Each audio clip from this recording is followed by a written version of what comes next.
So, if you watch me for any period of time, you know that when I talk about what's going on in Ukraine, I tend to look at a 30,000-foot view, a high level overview, just so you can get your bearings on things. I'm not a military expert. I'm not the guy on the ground kind of thing. So, I have experts like Greg Terry periodically update us on what's going on the ground. Not only has he been there multiple times over, I don't know how many times you've been there over 20 years that you've been in country, but he also can pronounce things that I can't.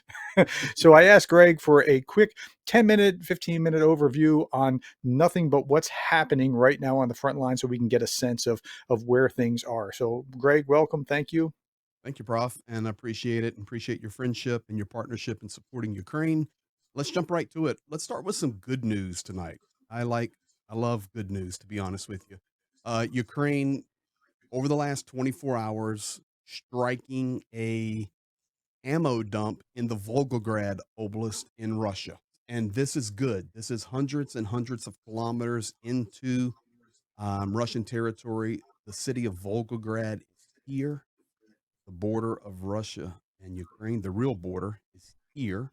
Here's Kharkiv for reference, Zaporizhzhia, and they actually struck right here, just north of Volgograd, and it was a direct hit. And they were able to take out possibly, possibly, and we just possibly some Kinjal supplies, which would be good. Those are the missiles that are fired that are hypersonic, very difficult for Ukraine to It's stop. amazing the damage that debris does to these places after the Russians shoot the drones down. The damage that the debris actually does is just catastrophic.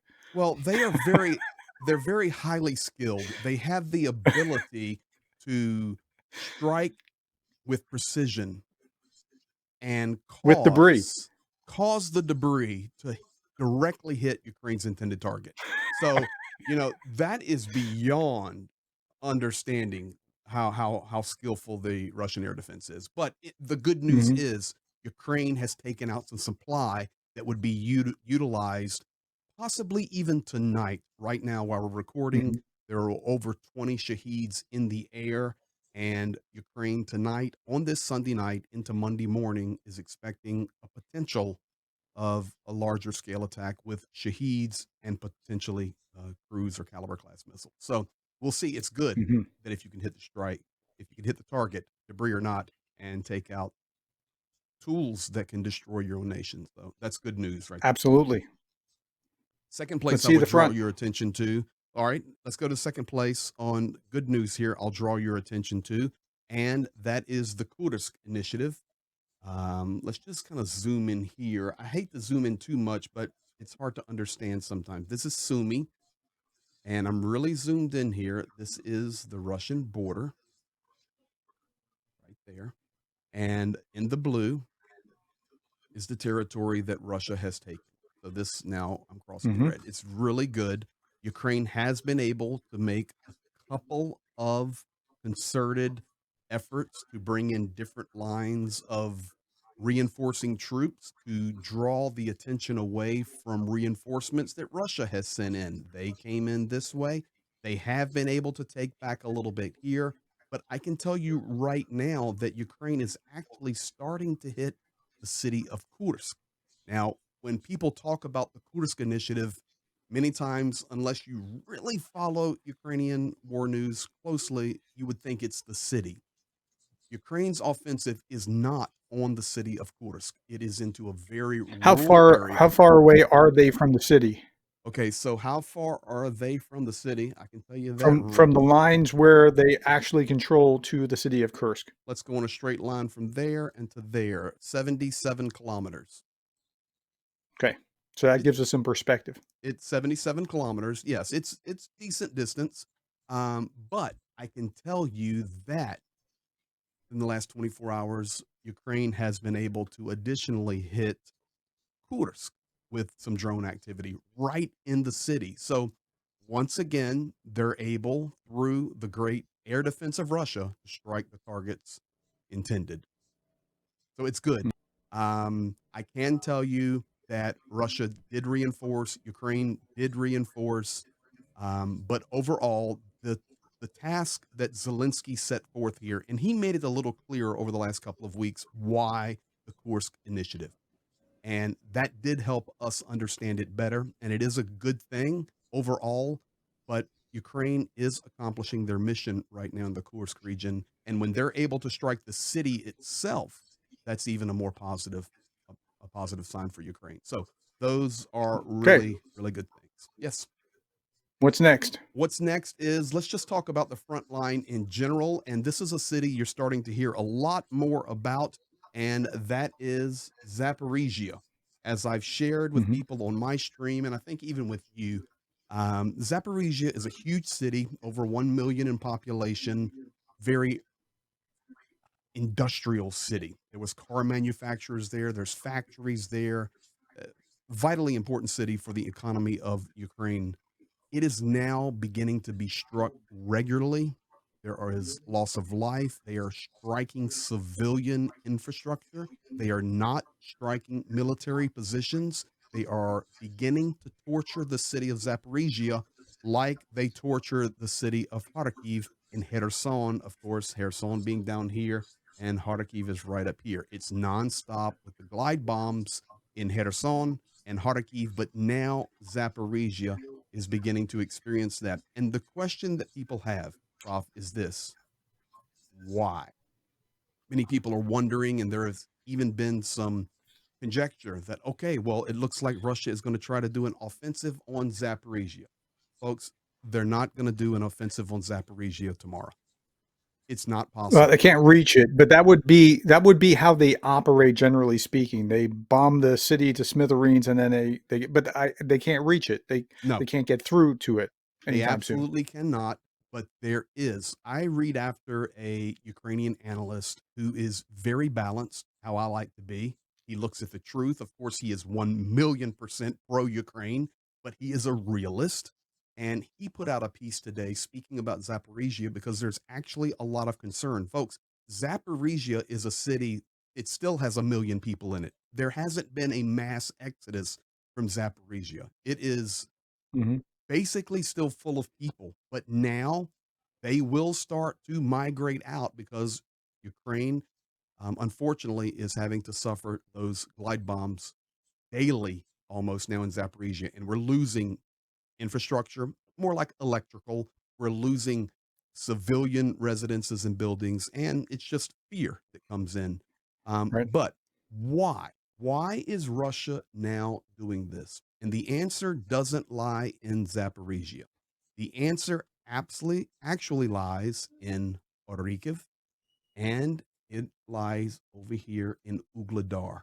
You guys are hearing so much about Vuhledar. Vuhledar is right there. And just for reference, I know the question would probably come: how far is Vuhledar, for example, as the crow flies from Zaporizhia? 150 kilometers. Zhenya and I make that run quite often. We're very familiar with it.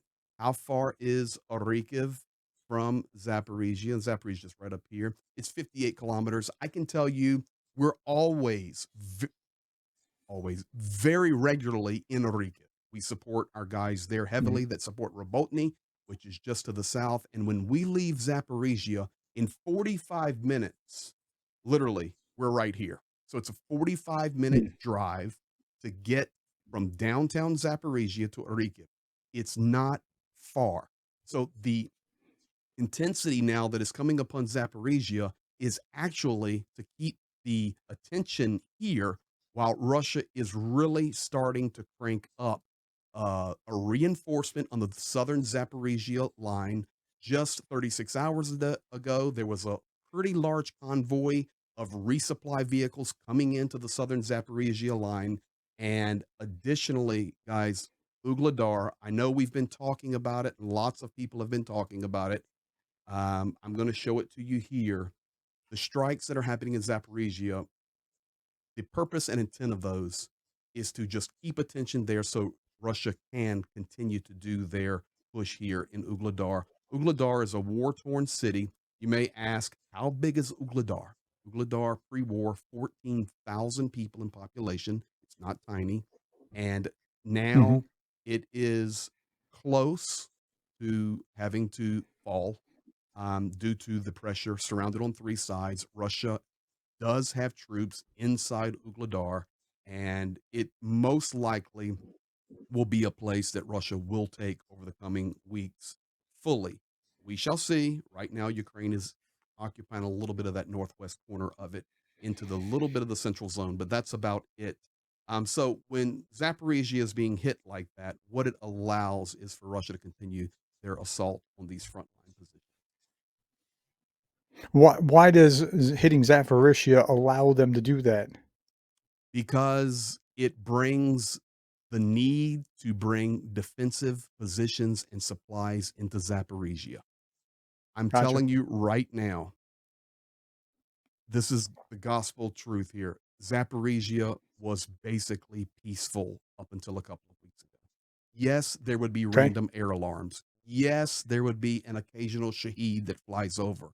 But as far as Zaporizhzhia being hit, it was few and far between. People lived there normally. Mhm. They went to their jobs. And you say, well, it's so close to the front line. It is. Mhm. But in general, it was quiet there. The exact opposite of Kharkiv or Kherson. The exact opposite. But Gotcha. now Ukraine has to rotate air defense in. They have to rotate other defensive lines and supplies in just in case. But the reality is, Ukrainian defensive supplies are stretched thin, and the more that Russia can spread them out, it allows them to try to finish off a couple of these places. Listen, Ukraine has been heroes, epic heroes, holding on to Ugladar for years. Mhm. And to hold it this long is a testimony to how good the Ukrainian soldiers Sure. Okay, anything else on the map? are. On the map, yes, I'll give you one more thing here that we need to pay attention to. Okay. And this is actually Uh, we'll call this good news. We always want good news here, but everybody knows about Kupiansk right there in Borova. And this in the east has been Russia's latest assault. They're trying to take Borova. I was just literally in Borova just a couple of weeks ago. It is a city that is destroyed already. It is Mm. not to the level of Bakhmut or Avdiivka, but it is, for the most part, unlivable. 75% of the buildings have damage or have been destroyed. And Russia is trying to come and take this highway to come down to Barova because Barova right here and then Kupiansk right here. Other than that, everything in that red box I just drew is completely rural. Those are the only two significant population areas. And in Mhm. Kupiansk, Ukraine has stabilized there. Russia has, over the last 48 hours, had to do a troop rotation. So Ukraine has been Mhm. able to reinforce their positions, and that is solid. That is also helping on the Barova push, but that is something in the next couple of weeks we need to pay attention to. It's actually very important little town there, Borova. Okay. You didn't talk about Pokrovsk, and if you had asked me 2 months ago, I would have said Pokrovsk is toast. I don't see any way that it would still hold after September 1st. Mhm. And yet the Russians seem to have stopped pushing forward on the pointy end of the salient, and they've been trying to expand east and west rather Yeah, than go directly for it. it's looking like we're beginning to understand some of their strategy here. So they came into this salient here against Pokrovsk, Mhm. which is here in Mirnograd. I always want people to remember when you talk about Pokrovsk, you must talk about Mirnograd. It is Mhm. equally a large city. What I can tell you is it is now, we were just there working through Pokrovsk. It's forbidden now to even go in the city. And Mhm. Ukraine is defending it to the best of their ability, but Russia continues to shell it. They continue to drop glide bombs on it. They continue to drop artillery and first person drones. It is nonstop. And right now, what Russia is hitting, and I was just reading about Pokrovsk. I'm glad you mentioned it. The same source that I really trust inside Ukraine said, yes, they are not trying to push physically into Pokrovsk right now. So for us, it's good news. But there's so much effort there coming with their assault in the air. We cannot, of course, ignore it. And their strikes now are not against the civilian and the business buildings in Pokrovsk, but they're once again going after infrastructure, particularly electrical. Because once we Mhm. struggle with electricity, then it makes it more difficult Yeah. for us to defend Pokrovsk and Mirnograd. In general, I'm very happy about this with you.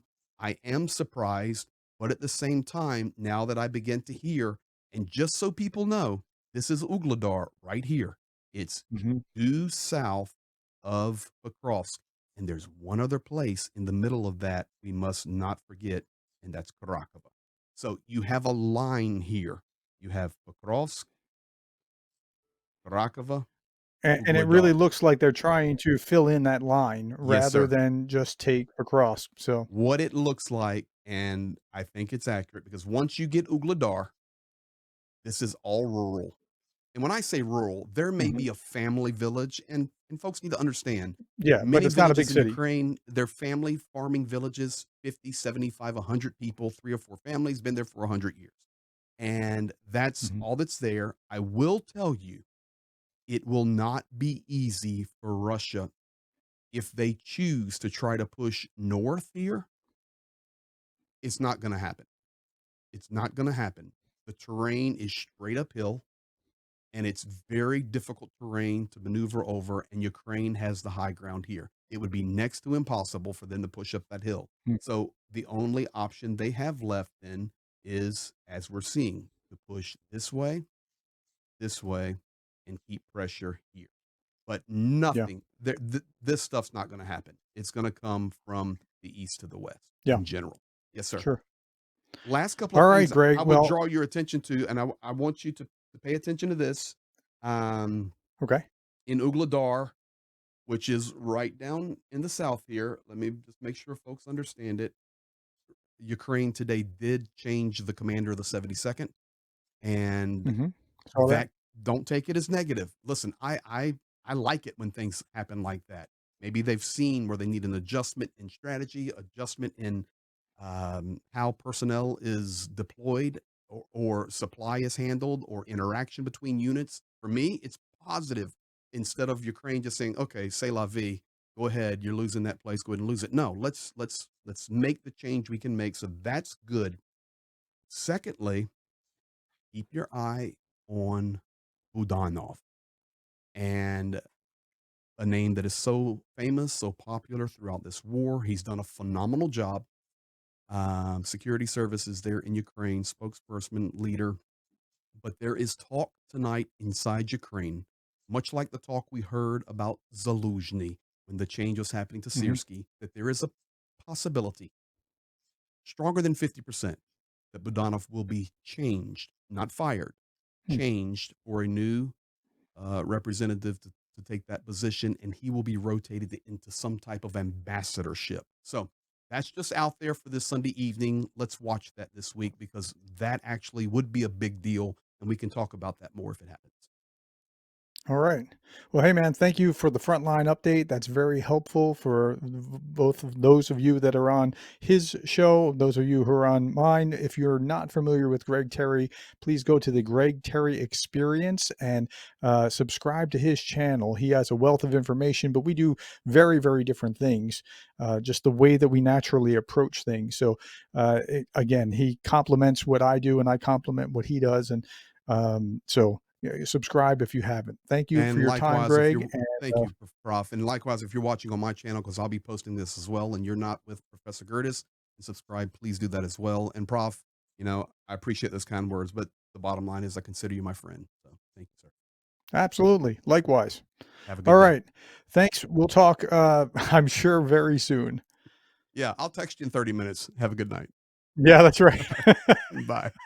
I would imagine how many days. It's not been very many days that we haven't sent a text at least back and forth since Christmas. I Yes, I mean, you could probably count them on maybe 2 hands. So, we're in pretty constant contact. All right, thanks, yeah, folks, thank and, you. I hope that frontline update was very helpful for you. Thank you. And that is as of right now, recording time on this Sunday evening. Thank you.